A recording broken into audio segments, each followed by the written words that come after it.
सल्लु अलल हबीब सल्लल्लाहु ताला अलैहि वआलिहि वसल्लम।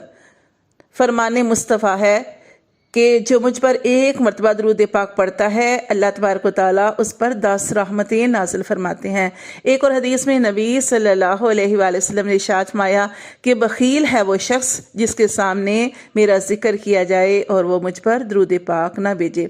और जैसे कि आप जानते हैं कि आज जुम्मतुल मुबारक है और हमारा दरूद पाक पढ़ना आप सल्लल्लाहु अलैहि वसल्लम पर पहुँचाया जाता है, पेश किया जाता है और नाम लेकर पेश किया जाता है कि ये तोहफ़ा फ़लाँ की तरफ से है।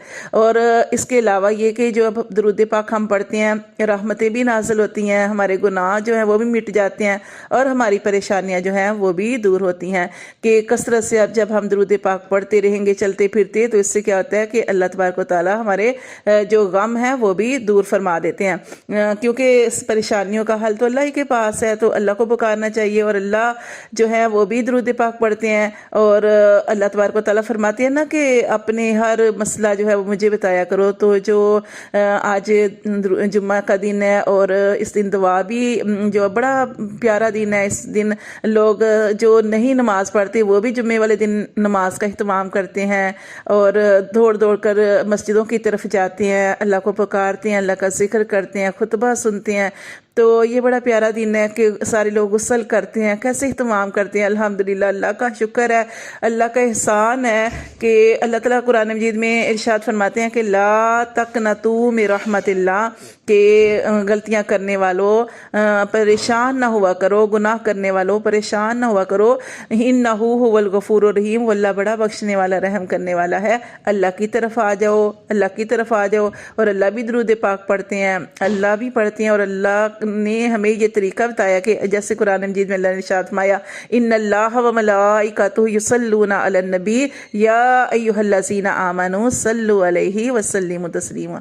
तो ये दरूद पाक जो है कसरत से पढ़ना चाहिए, अल्लाह से नाउमीद नहीं होना चाहिए, अल्लाह से दुआएं करनी चाहिए, इंसान का भरोसा अल्लाह की ज़ात पे होना चाहिए। आज देखें हमारा तवक्कल शायद कम हो गया कि आप देखें कि कितनी थोड़ी तादाद थी ग़ज़वा बदर में 313 थे, लेकिन अल्लाह ताला से दुआएं कर रहे थे तो अल्लाह ताला ने उनको कैसी उनकी मदद अता फरमाई, कैसी मदद फरमाई।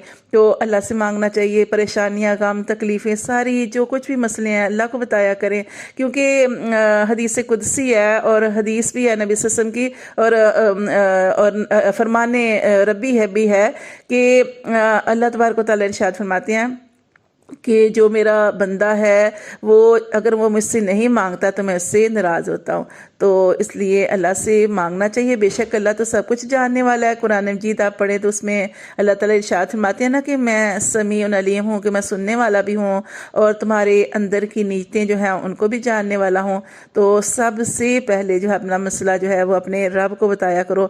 देखिए हम डॉक्टरों के पास जाते हैं ना, तो क्या हम ये हमारा ज़हन नहीं होना चाहिए कि मतलब कि ये डॉक्टर हमें शिफा देगा। देखिए शिफा जो है वो अल्लाह ताला के हाथ में है।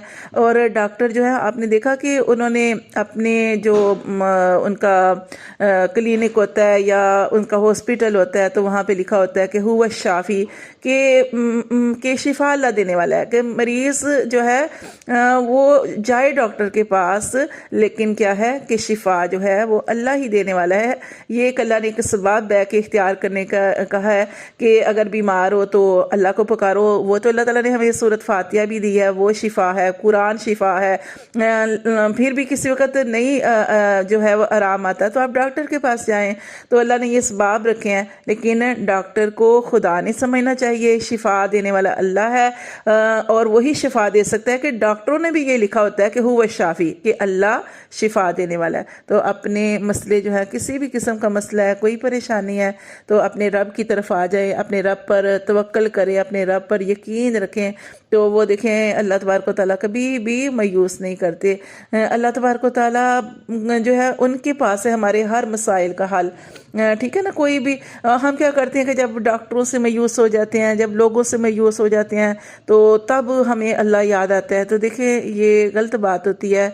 کہ کوئی بھی اتنا اللہ سے مضبوط تعلق ہونا چاہیے، اتنا اللہ سے مضبوط رشتہ ہونا چاہیے کہ کوئی پریشانی آ گئی ہے تو سب سے پہلے صدقہ کریں، پھر نوافل جو ہیں وہ حاجت کے نفل پڑھیں، اور اس کے بعد اللہ تبارک و تعالیٰ سے دعا کریں کہ اللہ، اور یہ آیت میں نے جیسے کہ وَأُفَوِّضُ أَمْرِي إِلَى اللَّهِ، یہ آیت بھی آپ پڑھ لیا کریں، اس کا ترجمہ ذہن میں رکھیں کہ اللہ میں نے تو اپنا مسئلہ تیرے سپرد کر دیا ہے، تو اللہ تو ہی مسئلے کو حل کرنے والا ہے، تو اللہ تو ہی حل کرے گا۔ اور یہ اپنے رب کے سپرد کر کے نا یہ بات اپنے مسئلے کو وَأُفَوِّضُ أَمْرِي إِلَى اللَّهِ کہ اللہ میں نے اپنا مسئلہ تجھے بتا دیا، تو ہی مسئلے کو حل کرنے والا ہے، تیرے سپرد کر دیا ہے، تو پھر مطمئن ہو جائیں کہ میرا رب جو ہے وہی اس کا بہترین جو ہے وہ جو ہے فیصلہ فرمائے گا، اور اللہ تبارک و تعالیٰ ہمارے لیے جو کچھ بھی کرے گا وہ بہت بہترین ہوگا۔ اللہ پہ پورا یقین اور توکل ہونا چاہیے۔ اور اس کے علاوہ دیکھیں نا، یہ لا الہ الا اللہ وحدہ لا شریک لہ لہ الملک ولہ الحمد وہو علی کل شیء قدیر، جیسے کہ ایک آدمی نبی صلی اللہ علیہ وسلم کے پاس آیا، اس نے کہا کہ اللہ کے رسول کوئی ایسی دعا بتائیں کہ میں اللہ سے دعا کروں اور میری دعا جو ہے وہ اللہ تبارک و تعالیٰ قبول فرمائیں۔ اپنے الفاظ میں یہ بتا رہی ہوں، تو آپ صلی اللہ علیہ وآلہ وسلم نے ارشاد فرمایا کہ یہ پڑھا کرو لا الہ الا اللہ وحدہ لا شریک لہ لہ الملک ولہ الحمد وہو علی کل شیء قدیر۔ تو اس آدمی نے کہا کہ اللہ کے رسول یہ تو ساری جو ہے وہ اللہ تعالیٰ کی حمد و ثنا ہے، تو اس میں دعا کہاں ہے؟ تو آپ صلی اللہ علیہ وسلم نے ارشاد فرمایا یہ نہیں تم نے اس کے اندر پڑھا کہ وہو علی کل شیء قدیر، کہ تمہارا مسئلہ کتنا بھی بڑا ہے وہ اللہ تو ہر چیز پہ قادر ہے، وہ تو سب کچھ کرنے والا ہے، وہ تو قدرتوں کا مالک ہے۔